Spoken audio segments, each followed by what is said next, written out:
Guys, আজকে আমি অনেকদিন পরে এসে গিয়েছি লাইভে। সো গাইস, আপনারা তো জানেন আমি কত বড় দুনিয়ার এক নাম্বার, পৃথিবীর এক নাম্বার, দেশের শান, মহানের শান, বড় পৃথিবীর এক নাম্বার ভিখারি। সো গাইস, আমি কিন্তু অনেক ভিখারি, আমার ব্যবসা তেমন ভালো করে চলছে না। আমি একটা বাসের ব্যবসা করছি, সেই বাস দিয়ে আমি প্যাসেঞ্জারদেরকে করে দিই। আপনাদের বলদ কিন্তু এখন অনেক ভালো আছে। আপনারা কেমন আছেন প্লিজ কমেন্টে জানিয়ে দেবেন। 1 মিনিট, আমি কোন বলদের বাস নিয়ে দৌড়াচ্ছি জানি না, কোন বলদের বাস, তবে আই ডোন্ট কেয়ার, এই জন্য আমি এটা ব্লাস্ট করে দিয়েছি। আপনারা ভাবছেন আমার কাছে গুলি কোথা থেকে এসেছে। আমি যখন আগে অনেক বড় লোক ছিলাম তখন ছিল এটা, তখন তো আমি ভিখারি হয়ে গিয়েছি, বিজনেসে লস খেয়েছি এর লাইগা। গাইস, আমার চিন্তাধারা হচ্ছে যে আমি বাড়ি হইতে কিনবো হোয়াইট কালারের, এই জন্য আমি একটু বাড়িতে দেখে আসছি। ভাবছি যে আজকে বাসের ব্যবসা না করে আজকে একটু সিটিতে ঘুরে নিই। সো গাইস, আমার একটা সাইকেল আছে এয়ারপোর্টে, ভাঙ্গার সাইকেল, ওটা এখানে রাখা আছে, আর আমার চুলগুলো কাটতে হবে, তবে আমার কাছে তো টাকা নাই। ওখানে একটা গরিব ফাটতেছে, আমাকে ওর সাথে মজা করা উচিত। ওই মজা করলে তুই কল্লা ফাটে দিন। এটা কে বললো? আমি মজা করে আসি। আমার গাড়ি, এটাই তোর আঞ্জাম। তুই তোর সাথে মজা করতে গেলে তোর সাথে এরকম হবে। ওয়েট আ মিনিট, আমার গাড়ি কই? আমি নিয়ে গেছি, এখন তোরা আমি ভিখারি বানাবো না, মারি ফেলি। গাইস, আমি অনেক কষ্ট করে হেঁটে এখানে এসেছি আমার সাইকেলটা নিতে। সো গাইস, আমি এখন সাইকেলটা নিয়ে যাচ্ছি যে পুরো সিটি ঘুরতে, দেখি আর অন্য কোনো কাজ পাওয়া যায় কিনা। বাসের ব্যবসা করে আমার পুরো অবস্থা খারাপ। আমার আজকে চুলও কাটতে ইচ্ছে করতেছে, তবে আমি কাটবো না, আগে কোনো ব্যবসা খুঁজে নিই। তবে সামনে ওটা কি দেখা যাচ্ছে, অনেক দিন হয়ে গিয়েছে প্রাইভেট প্লেনটার মালিক আসে নাই। তো আমি ভাবছি যে প্রাইভেট প্লেনটা কারো কাছে বেচে দিই। কারো কাছে বেচেই দিয়ে দেখি কোনো টাকা পাওয়া যায় কিনা। আমার ভাঙ্গার ফোনটা ইউজ করে নিই, হতে পারে কোনো কাজ আসতে পারে। উচিত হ্যালো সুরজ ভাই, আপনি এটা কিনবেন? ঠিক আছে, কিছু না, এখানে ইন্টারনেটে টাকা পাঠিয়ে দিয়েছে। কত টাকা একটু চেক করে নিই। কতগুলো টাকা পাঠিয়েছে, আমি তো এখন বড় লোক হয়ে গিয়েছি। আমাকে তো ট্রিলিয়ন টাকা পাঠিয়েছে। প্লেনটার ভিতরে তো কোনো কিছু একটা আছে, আমাকে কিছু তো একটা ভাবতে হবে। ওই লোকটা আসার আগে আমি এখান থেকে প্লেনটা নিয়ে টাইটে ফিশ হয়ে যাই। শিট, আমি নিজেই টাইটে ফিশ। প্লেনটা তো নর্মাল মনে হচ্ছে, যদি এটা গোল্ডেন হতো আরও সেই লাগতো। ওই মিনিট, প্লেন গোল্ডেন থাক, হয়তো এটার বিশেষজ্ঞ। আমি এখন এটাকে নিয়ে টাইটে ফিশ হয়ে যাই, দেখি অন্য কোনো কোনো মিলিয়নিয়ারের কাছে বিক্রি করতে পারি কি না। বলবো যে এটা বললে কালার বদলে যায়। হ্যাঁ, আমি এখন, এটা তো রিয়েল গোল্ডেন লাগছে। আমার মনে হয় এটাকে এরকম অনেকগুলোই আমি মোবাইলে দেখেছি, কোথায় যেন দেখেছি মনে পড়ছে না। Sheet, প্লেনটাতে blast. শিট, আমার এত পরিশ্রম করে টাকাটা গেছে। কোনো সমস্যা নেই, আমি তো এখন বিলিয়নিয়ার। তবে আমার সাইকেলটা তো বাঁচে গেছে।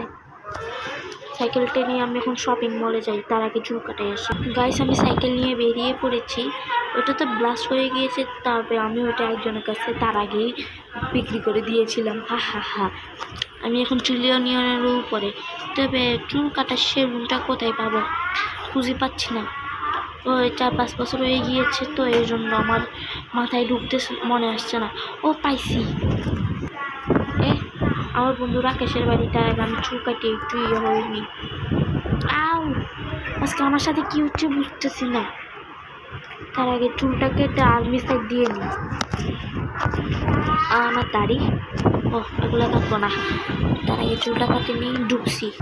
গাইস, আমি এখানে গোসল করে নিয়েছি আর অনেকগুলো জামা কাপড় কিনে ফেলেছি। আর এটা কি, আমার নতুন মোবাইল কিনেছি আমি একটা, সেটা দেখতে কিছুটা এরকম দেখতে সেই লাগছে আমার থেকে। তো তার আগে আমি আমার বন্ধু রাকেশের বাড়িতে যাই, দেখি ওর বাসায় আছে কি না। কালকে বাহিরে তো আসলো, কোন দিকে ও তো বাহিরে যে কী করছে জানি না, দেখি ওর কাছে একটু কথা বলে নিই, অনেকদিন হয়ে গিয়েছে ওর সাথে কথা বলে নিই। ওই রাকেশ, তারা রাকেশ বন্ধু কেমন আছোস? আরে বন্ধু তোর সাথে 10 বছর পর দেখা হয়েছে। আরে 10 বছর না, 10 দিন। হ্যাঁ ওটাই, তুই কেমন আছোস? আর তোরে এভাবে কেন লাগছে?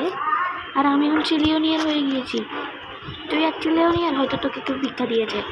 আরে সালে, আরে গালি দিস না। তুই এত বড় লোক, এটা শুনে আমার মাথা ঘুরিয়ে গেছে। একে তার চল বাড়িতে দেখে আসি। সো গাইস, আপনাদের ভাই ফকির ভাই এখন হয়ে গিয়েছে বড় লোক। এখন আমি যাচ্ছি ওর বাড়ি ওইটা কিনতে, বয় করতে। একটু ইংলিশ বলতেছি, কীভাবে বলে জানি না।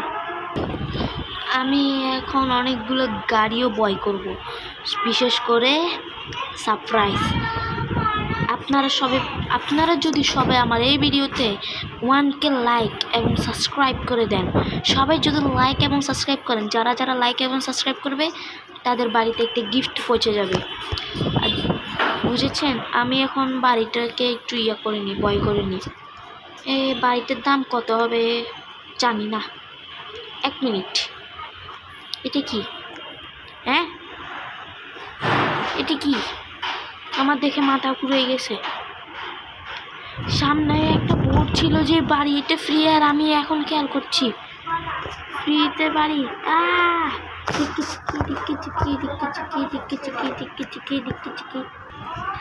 গাইস, আমার থেকে খুবই ভালো লাগছে। আমার সাইকেলটার আর কোনো দরকারই নেই। কেমন ক্লাস গাইস, আমি যে নিউ মোবাইলটা কিনেছি ওখানে একটা হচ্ছে যে আমি যে চিপ কোড দিব, গাড়ি চিপ কোডগুলো দিলে গাড়ি চলে আসবে, হুন্ডা চিপ কোড দিলে হুন্ডা আসবে। আমার চাইছে KTM 1190 এসে গিয়েছে আমাদের KTM। তারপর একটা ছিল 12110, এগুলো কিন্তু টাকাও গিয়েছে আমার। আরেকটা KTM আনছি। ইয়েস, আমার থেকে সব থেকে ফেভারিট KTM হচ্ছে এইটা। আমি এখন তবে এগুলাতে কিন্তু চিপ করে দিচ্ছি যে টাকা ওগুলো ওরা নিয়ে ফেলছে। এখন আমি একটু সিটিটা ঘুরে আসি, আর আজকে আবহাওয়াটা খুবই ভালো। আমি এখন যাচ্ছি সমুদ্র পার হয়ে পুলিশ স্টেশনটা কিনতে, পুরো পুলিশের মালিক হয়ে যাবো আমি আজকে। এটা কীভাবে চালাতে হয় জানি না, জন্য উল্টাপাল্টাভাবে চালাচ্ছি, তবে আস্তে আস্তে শিখে যাবো, টেনশন করার দরকার নেই। আরে কি বেঁচে গেছি ভাই। আমি এখন তোমাদের মালিক, পৃথিবীর একমাত্র মালিক আমি। 2 নম্বর স্টেশনে অবস্থিত পুলিশ স্টেশনটা কিনতে চাই, দাম আমি KTM পেমেন্ট করে দিচ্ছি। আর তোমাদের 1 মাসের টাকা হচ্ছে 200 কোটি টাকা হয়ে গিয়েছে, চলে গিয়েছে সবার অ্যাকাউন্টে টাকা, আর মালিকেরও টাকা অ্যাকাউন্টে দিয়ে দিয়েছি। এখন আমি ভাবছি যে কোনো একটা জায়গাতে ঘুরেছি, তবে তার আগে আমার একটু হুন্ডাটা নিয়ে দূর মারতে হবে, এখানে বেশিক্ষণ থাকা যাবে না। এরা খুবই খারাপ মানুষ। শেষবার আমি যখন একটা কমপ্লেন নিয়ে আসছিলাম, আমার বাস্তারে জন্য ভেঙে দিয়েছে, উল্টা আমার হাড্ডি গুড্ডি ভাঙিয়ে দিয়েছে। এখন আমি যাচ্ছি 7 সমুদ্র পার হয়ে 13 নদী, 7 সমুদ্র 13 নদী পার হয়ে, জানি না কই যাব। মনে পড়েছে কার শোরুম, সেখান থেকে একটা কার বয় করব। তবে আমি একটু স্ট্যান্ড মেরে নিই, দেখি তো বাইক নিয়ে কেমন স্ট্যান্ড মারা যায়। গাইস, আমার থেকে তেমন ভালো লাগছে না হুন্ডাটা নিয়ে, কারণ এখন আমার মরবো।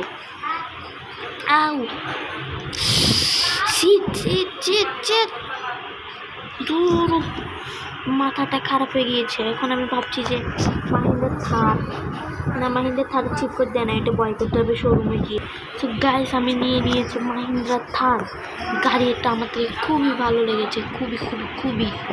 এখন আমি ভাবছি যে ওই দিক থেকে একটা জাম্প মেরে নিই, আর এটা যে পানিতে চালানো যায় সেটাও জানি। হ্যাঁ, আমি এখন একটু এটা জাম্প মারবো বড় ধরনের। আমার থেকে খুবই ভালো লাগছে জাম্প মেরে। তবে আমার এখন হাড্ডি ভাঙবে যে ওটা শিব না। মোবাইলে দেখেছিলাম যে কোন নাকি অনেকজনের হাড্ডি ভেঙে গিয়েছে মাহিন্দ্রা থার চালাতে গিয়ে। আমার তো কোনো ফিলিংই হচ্ছে না। গাড়িটা কীভাবে ঘুরছে। এখন আমি যাব এক জায়গায় যাইতে। ও কি করে এটা কি হলো কিছু বুঝছি না, আমার মাথায় কিছু ঢুকছে না, আমার মাথাটা হ্যাং হয়ে গিয়েছে। মাইন্ডের তারটা আউট অফ কন্ট্রোল। আজকে তো আমার জীবন গেছে। I out of control. গাড়ি থেকে লাফ মারতে হবে, তবে জীবনেরও ঝুঁকি আছে। এটি আউট অফ কন্ট্রোল হয়ে গিয়েছে। এ কি চাকাটা আনলিমিটেড ঘুরছে।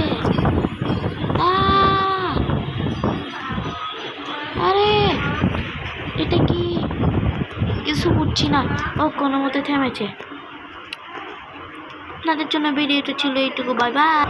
আর লাইক সাবস্ক্রাইব না করে কেউ যেও না। যারা যারা লাইক সাবস্ক্রাইব করবে তাদের জন্য আছে বড় ধরনের সারপ্রাইজ। কি আমি ভিখারি কেন হয়ে গেলাম।